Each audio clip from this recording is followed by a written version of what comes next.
Salmo 106. Este salmo es de alabanza y de confesión de pecados, donde el salmista en nombre del pueblo reconoce sus pecados y la fidelidad de Dios. Este es el último salmo del cuarto libro del Salterio. Es similar al Salmo 105, que alaba a Dios por sus poderosas obras de liberación. Los versículos 1 al 3 son una invitación a la alabanza a Dios por causa de su eterna misericordia para con su pueblo. También se honran a aquellos que hacen justicia. En los versículos 4 y 5 el salmista pide que Dios se acuerde de él y que lo visite con su salvación. Así como Dios demostró su salvación al pueblo en el pasado, se pide que el Señor siga salvando. Los versículos 6 al 12 son una confesión y reconocimiento de los pecados cometidos por el pueblo de Dios. El salmista reconoce que su generación no es diferente a la de sus padres.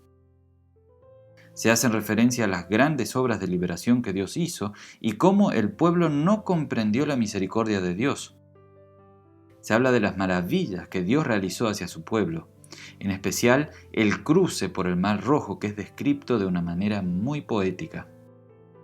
En los versículos 13 al 15 se hace referencia a la historia bíblica que encontramos en Números capítulo 11, donde el pueblo se rebela en contra de Dios por estar cansado de comer el maná.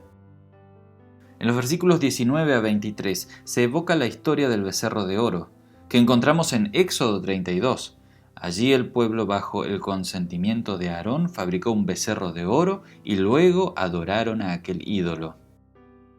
Se menciona que Moisés intercedió por el pueblo para que la ira de Dios no los destruyera por el pecado de la idolatría. En los versículos 24 a 27 se habla de la historia de Números 14, donde el pueblo se levantó en contra de Dios y Moisés luego del informe de los 12 espías enviados a la tierra de Canaán. Los versículos 28 a 31 refieren a la historia de Números 25, donde el pueblo, estando en la región de Sittim, se inclinó a la adoración a Baal Peor. El castigo de Dios fue una plaga de mortandad sobre el campamento de Israel. Fue Fines quien hizo juicio y apaciguó el enojo y el castigo de Dios. En los versículos 32 y 33 se hace referencia a la historia del agua de la roca, que encontramos en Números 20, donde Moisés dudó del poder de la palabra de Dios. En los versículos 34 al 39, el salmista describe la desobediencia del pueblo al no destruir las naciones paganas que los condujeron a la adoración a otros ídolos y hasta sacrificar a sus propios hijos por dioses paganos. En los versículos 40 al 46 se mencionan el juicio y el castigo de Dios por tanta idolatría y rechazo al verdadero Dios de Israel y su palabra. Y este juicio y castigo consistió en que Dios los entregó al dominio de otras naciones, quitándoles la libertad, convirtiéndolos nuevamente en una nación dominada por otros reyes.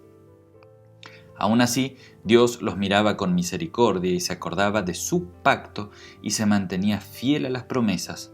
Por eso el pueblo no desapareció ni fue absorbido por otras naciones y sus creencias.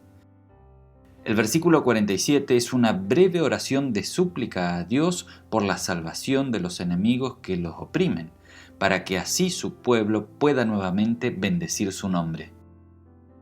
El versículo final bendice el nombre del Dios de Israel por la eternidad, profetizando así que el reino de Dios y su gobierno sobre su pueblo será para siempre. Este salmo nos conduce a ver la rebeldía del pueblo y la fidelidad y la misericordia de Dios.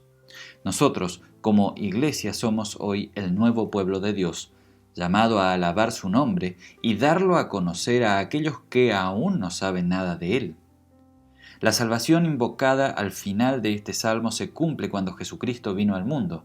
El propio Señor dice las siguientes palabras: El Espíritu del Señor está sobre mí, por cuanto me ha ungido para dar buenas nuevas a los pobres, me ha enviado a sanar a los quebrantados de corazón, a pregonar libertad a los cautivos y vista a los ciegos, a poner en libertad los oprimidos y predicar el año agradable del Señor.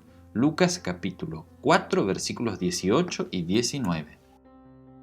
Este salmo hace ver las grandes obras de Dios a favor de su pueblo elegido, Israel, cómo los salvó de la opresión y los colocó en la tierra prometida, cumpliendo así su promesa a pesar de la rebeldía del pueblo. En Cristo, Dios cumplió su promesa de liberación y bendición, inaugurando un nuevo tiempo de esperanza y victoria sobre la muerte. Este salmo también es una advertencia para nosotros, para que no sigamos el ejemplo de rebeldía de Israel, porque si así lo hacemos, nos volveremos nuevamente esclavos del pecado. El salmo pertenece al primer mandamiento: no tendrás otros dioses delante de mí, porque contiene muchas advertencias en contra de la idolatría. También pertenece a la primera petición del Padre Nuestro: santificado sea tu nombre, porque nos llama a bendecir el nombre de Dios y darlo a conocer en todo el mundo.